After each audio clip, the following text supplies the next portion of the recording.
Welcome to the Libertas podcast, the show where we study and discuss papal writings of the Catholic Church. All right, this is Robert. He's Rob, and this is the Veritas podcast. So we continue our discussion on Libertas. Previously, we discussed paragraphs 18 and 19. This was our discussion about the duties of all men to accept the authority and law of God. This included individual members of the government and the government as a whole. We discussed some of the dangers of this not happening, and we gave a specific example of this in the words of a former Nazi Hitler youth. That was pretty interesting. The rise of Nazism, he talked about, was the same as the rise of godlessness, and we see that nowadays in our own culture. When the state separates itself from the church, there is no more authority to reference, to settle disputes, or to help formulate laws. Laws will eventually then become more and more debased as time goes on. And so that's where we pick up. We're getting into the section of the encyclical Libertas about religious liberty when Pope Leo writes, quote, "Let us examine that liberty in individuals which is so opposed to the virtue of religion, namely the liberty of worship," end of quote. In Quanta Cura, Pope Pius IX called religious liberty a, quote, "erroneous opinion, especially fatal to the Catholic Church and to the salvation of souls," end of quote. Pius went on to explicitly reject and condemn the idea of religious liberty. Pope Leo, in Libertas, immediately condemns this idea of religious liberty in number 19 when he writes, quote, "is opposed to the virtue of religion," end of quote. Rob, this is such a timely issue in today's Catholic and non-Catholic culture that I'd like to really take our time when we're going through these next couple of paragraphs. This issue has been completely turned upside down recently, that the faithful, I don't even think, are confused. They're sure that they're in the right, being in favor of religious liberty. Confused is when you hear one thing or the other. They never hear the other side of this. Even the bishops of the church are so obsessed with this issue, they're constantly talking about it. Now we've been asked as parishes to pray for religious liberty. They don't seem to be saying that Catholics should be free to be Catholic, and that'd be the true idea of religious liberty. No, they think that everybody should be free to be any religion they choose, and that's what we're going to be discussing in this episode. In a June 2013 article, Rob, Timothy Cardinal Dolan wrote, quote, "Religious freedom is a good in its own right and also fosters the common good. It enables people of faith to contribute to their communities." End of quote. And I'll put a link up for this episode where that article can be read. But the Cardinal lists those, quote, people of faith with whom he was referring to as Orthodox bishops, Buddhists, Muslims, and Jews. So just so I'm not taking it out of context. But Rob, here's my question to you. Do these Catholics even know what religious liberty means? Well, it doesn't seem like it. They seem to have a false notion of religious liberty. Because there's a true notion of religious liberty, and there's a false notion of religious liberty. The true notion is that all men do have religious liberty because all men are free to obey God and accept the religion He established. Okay, that's religious liberty. The false notion is that man is free to reject the true religion and instead choose any religion or none. So the true notion is, yes, men are free to accept the truths God has revealed, to accept that true religion, and to embrace that true religion. They're free to do that. They're not free to embrace a false religion, and they're not free to reject the true religion. Now, since man has a free will, he's capable of rejecting the true religion and embracing a false religion, but he doesn't possess a right to do so. Remember we made the distinction in the first few episodes about natural liberty, which is free will, and our moral liberty. And we said we only have a right to do what is morally good. We don't have a right to do what God forbids because as we mentioned, our rights flow from our duties, okay? And our duties correspond to the rights of God. So God commands certain things of us.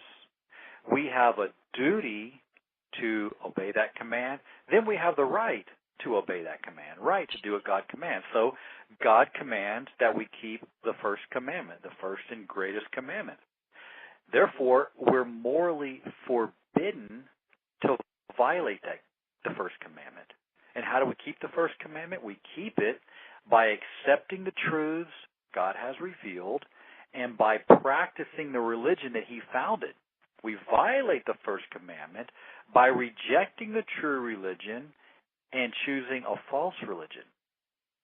Since the practice of a false religion then is a violation of the first commandment, we have no right to do so, no right to practice a false religion. Again, our rights flow from our duties. Our duties correspond to the rights of God. The first commandment commands that we accept the true religion, forbids that we embrace a false religion. So mankind has no right to embrace a false religion. He only has a right to embrace the true religion. Now, later in the encyclical, Leo XIII explains that a right is a moral power, which means we only possess a right to do what is morally good. This is how he put it. He said, quote, "Right is a moral power which, as we have said before and must again and again repeat, it is absurd to suppose that nature has accorded indifferently to truth and falsehood, to justice and injustice," unquote. So man does not possess an inherent right to break the first commandment by the practice of a false religion. And that's why the Church has formally condemned Pius IX in the syllabus, number 15. He formally condemned this proposition.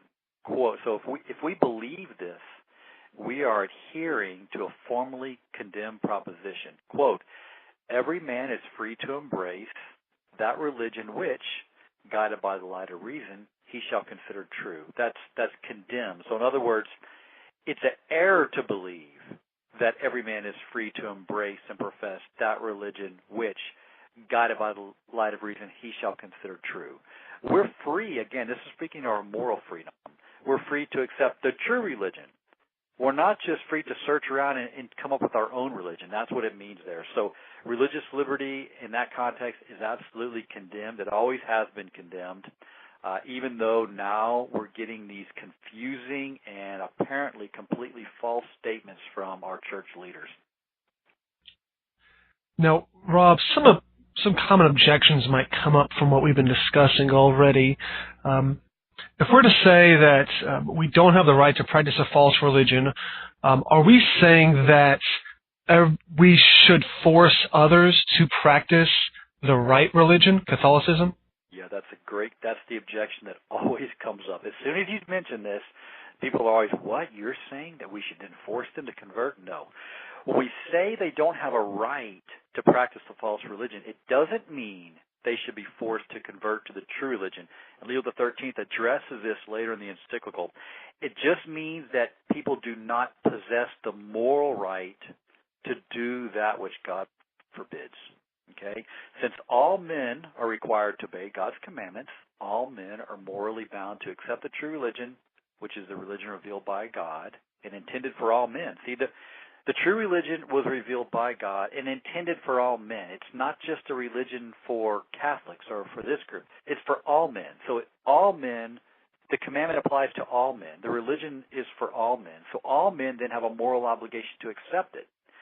And they're morally forbidden to reject it. But that's a different thing from saying they should be forced to convert. Conversion has to be a free choice of the will. You really can't force someone to convert. You can maybe, I guess you could force them to say they converted, or maybe you could apply pressure that might lead to a conversion, but you force conversion, that's not what the church teaches. Matter of fact, Leo XIII does, he does actually address that point and say, no, that's not the teaching of the church. But it's important to point out, this is important, that just because it's wrong to force someone to convert, it's equally wrong for Catholics to encourage people in the practice of a false religion or to lead them to believe that they have a right to do so. You see, that's two different things.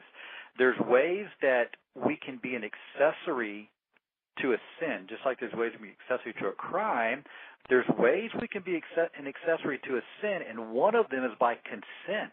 You see? If we tell people or lead them to believe they have a right to violate the first commandment, to reject the true religion and practice a false religion, we're going to have to answer for that on Judgment Day. And who knows, maybe if we told them the truth, that the Catholic religion is the only true religion, they might actually be sincere, inquire into it, and maybe they'll eventually convert. You never know. Right. It should also be pointed out that there's also a difference, okay, between saying someone should not be forced to convert, okay, and saying someone should be permitted to publicly practice a false religion and spread its errors. Okay, that's two different things. One is saying they should not be forced to convert to the true religion, but that's different from saying they should be allowed then to publicly practice their religion and publicly spread its errors. If someone doesn't convert, they only hurt themselves. But if they publicly practice a false religion and spread its false teachings, then they'll likely harm others by leading them away from the truth.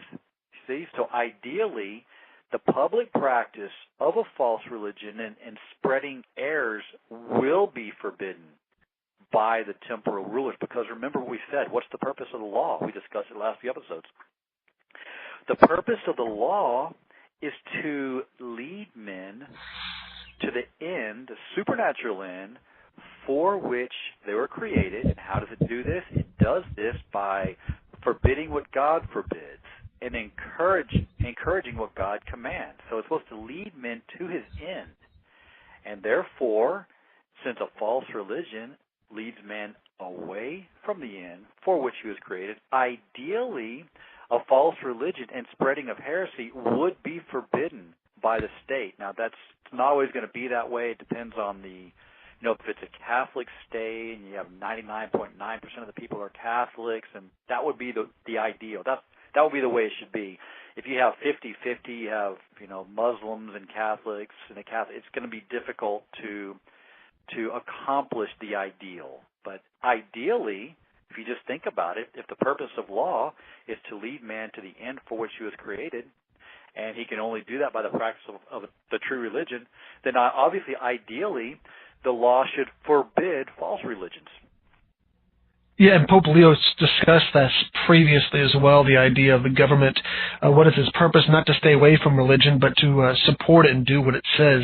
But this brings up another common objection, Rob. We talk about the government and enforcement of rules. What does all this have to do with civil rights?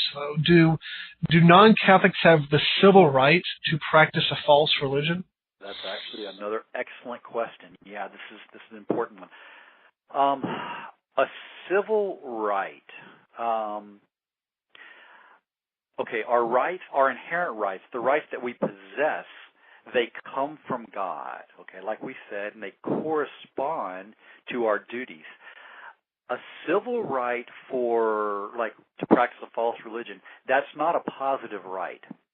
It's not an inherent right that we possess. It's a negative right that's granted by the civil authorities. And all it means is that men will not be punished by the civil authorities for doing what is objectively evil. You see, it's not a positive right to do evil, since, again, our positive rights, the rights that we're born with, our inherent rights, they come from God, and they only correspond to what's true and good.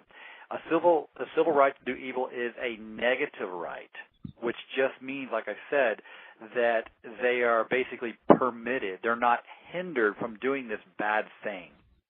The example I usually use when this comes up is the example of abortion, because most Catholics, at least, realize abortion's wrong.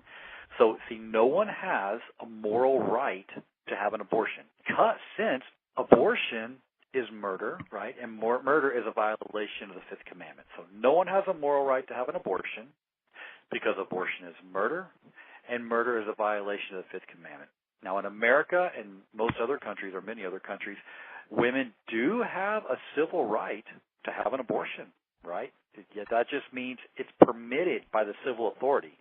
But the fact that the civil law permits it, that doesn't mean that they have a positive right to have an abortion, and it also doesn't mean that God's not going to punish them if they do have an abortion. And so it's exactly the same thing with religion. If the civil law, if it permits the practice of a false religion, it doesn't mean people have a positive right to religious liberty. And it doesn't mean that the practice of the false religion is morally okay. It's simply permission to do something that is objectively evil, even if the civil authorities don't realize it. See, they may not realize these things, especially in a country like America that's not a Catholic country. But a civil right to do what's evil, what's objectively evil, is not a positive right, it's a negative right. And this is classically known as religious toleration, not as religious liberty. In fact, in Vatican II, the initial schema that was prepared, because the Vatican II documents, there was 2 or 3 years they prepared these documents meticulously, rock solid documents, and then when they got to Vatican II, of course, they threw out those documents and started over. But the document on quote-unquote religious liberty, it was called religious toleration. It was perfectly in accord with what the church had always taught up to that point. But, of course, the liberals kind of took control, threw that document out, and they drafted a new one called religious liberty. And who was the main drafter? It was John Courtney Murray. And who was John Courtney Murray? He was the person that was forbidden by Pius XII from talking about his views of religious liberty. He had about a 20-year debate. Oh, no, he didn't. He had a debate with Father Fenton, who was the editor of American Ecclesiastical Review for 20 years. But the debate also went on for a number of years on religious liberty. Father Fenton taking the correct side, John Courtney Murray taking the liberal side, and Rome let it go on for a while. Eventually they had enough. They put the clamps down. John Courtney Murray was said to stop teaching his errors, and then 10 years later, he's the leading light at Vatican II, who helped draw up the document on religious liberty, Dignitatis Humanae, okay? But, so yeah, typically or traditionally, quote-unquote religious liberty is called religious toleration. That's what the church called it. So in Catholic countries, like we mentioned, when a large population belongs to a false religion, the state is almost always going to tolerate the false religion, but it's not going to concede a positive right to practice these false religions, since, as we've said, our rights only allow, our positive rights, our inherent rights, only allow us to do what is good. And this is what Leo XIII, if I can find it, this is what he said on this point in Libertas.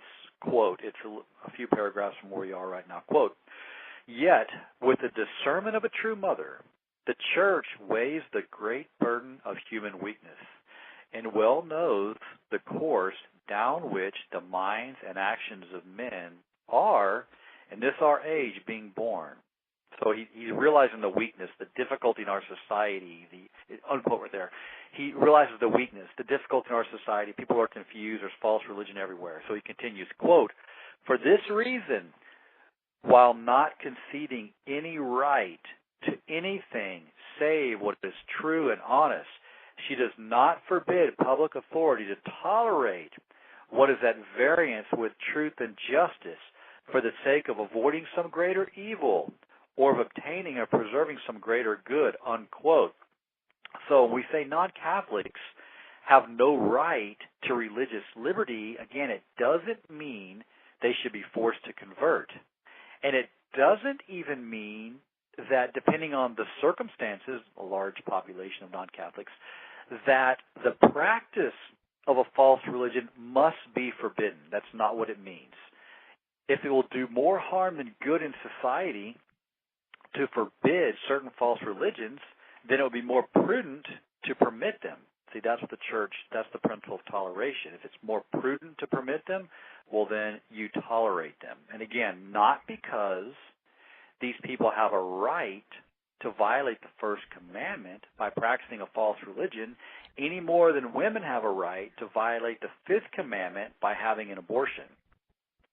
So tolerating false religions is one thing, but claiming man has a right to practice a false religion based on his so-called dignity, which they say today, is another thing altogether. No one's dignity is enhanced by violating God's law and turning away from the end for which he was created. Yeah, go ahead.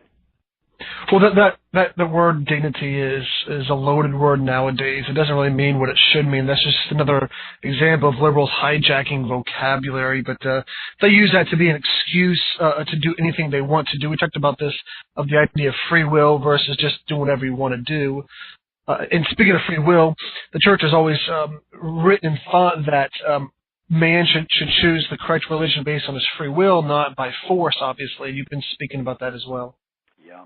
And there's going to be an article, this is September right now, there's going to be an article probably in the October issue of Catholic Family News that goes into this true and false notions of human dignity. So if anyone's interested, I'm pretty sure it'll be in October. You may want to read that. It really exposes the false notion of human dignity. Now, Rob, what do we think is the best course of action for Catholics like ourselves when, I gave an example of a cardinal writing in a public article that's at least overtly looks like it's completely against all the traditional teachings of the Church. And then, of course, the official documents, which are even worse, in Vatican II about religious liberty. What's a Catholic like us to do in the face of such contradiction? Well, think about it. We don't know how much good it will do for laymen to speak up, but think about this. Catholics have a right to the truth. Okay, they have a right to the truth. So if they're being told false things, they have a right to hear the truth. And there's probably a lot of Catholics out there who are innocently in error on these points. So I would say the thing to do is to speak up. Because if you just remain silent, they're never going to hear the other side. So it's a difficult situation because the magisterium, they're the ones who are supposed to teach the faith. They're the ones we're supposed to look to. So it's completely upside down for the laity to be telling the magisterium what's right, but unfortunately that's the situation that we're in. So it's an unusual situation, a difficult situation, but I have to say, sometimes I think of it this way. Let's say that you have a child in a Catholic school, okay, and you're really protective of your child. You love your child. You want the best for it, okay, and you're a solid Catholic who knows the faith, and you really are annoyed by error. It rubs you the wrong way. You're a strong Catholic. Okay, imagine if the teacher started teaching these Catholics a bunch of errors. Okay, you're not there, but the teacher is teaching the Catholics a bunch of errors, okay? Your son or daughter's in that class. They don't really know, but there are a few people in that class that do know the truth. As a parent, would you want the ones who do know the truth to say nothing, or would you want them to speak up? I wouldn't want them to speak up. That way at least my son or daughter could ask me after school, hey, there was a big controversy in school. What's right? So if the magisterium is making these false statements and people speak up, some people may think, oh, those are just these radical traditionalists. They're their own pope. But others might be sincere and they might look into it. So the short answer I would say is I think we have a duty to speak up when members of the hierarchy are making these misleading comments. And, I guess there's always some possibility he didn't mean it the way it sounded, but, all we can go on is the material aspect of what he said, and it definitely sounds false. Right. Yeah, I completely agree. One way, of course, to speak up is to be prepared, and I think these podcasts you and I are doing is a good way. You can't really go against someone who says something wrong if you don't know what you're talking about. So reading up on encyclicals of the popes, particularly before 58 or so, 1958, is a really good way to kind of educate oneself. Rob, that'll do it for this. Yeah, just briefly. Not only that, but the teachings of the Church were consistent and clear up to 1958. There was no ambiguity. Everything was clearly taught. It was clearly expressed. There was no confusion. From 58 or 60 onwards, everything has been in a state of confusion. So if there's confused Catholics out there, the solution to your confusion is to read the papal encyclicals prior to 1958, specifically the encyclicals that address the modern errors. Those are the light that will lead us through the murky waters of Vatican II. That's the light that will dispel the fog and the darkness that we're living in. So don't just listen to us. Read the encyclicals themselves and believe what you're reading because it's true, and that'll lead you safely through this trial that we're going through. Yeah, and Rob, you're right. One of the encyclicals we're going over right now is Libertas. Well, we've been talking about this before on and off. We might be delving into Pascendi next. That's one of the great ones as well. So this ends our... a really difficult one. You don't want to start with Pascendi probably. It's really deep, philosophical. It's difficult. We can tackle this on one of our episodes, and you can follow along. We'll try to flesh it out. But some good encyclicals are Quanta Cura, where it condemns certain errors infallibly, Quanta Cura, Mortalium Animos, Pius XI, Quas Primus, Pius XI, Immortali Dei, Leo XIII, Tomezzi, Leo XIII. Those are a few that come to mind as good encyclicals to start with. Yeah, you got the Syllabus of Errors, like you talked about. Pius IX, 10th, and 11th, they do a pretty good job on almost any of their encyclicals are excellent. So we'll continue this discussion in our next episode. Please join us as we finally delve into paragraph 20. We'll get into the really kind of the deep discussion of religious liberty. Join us next time.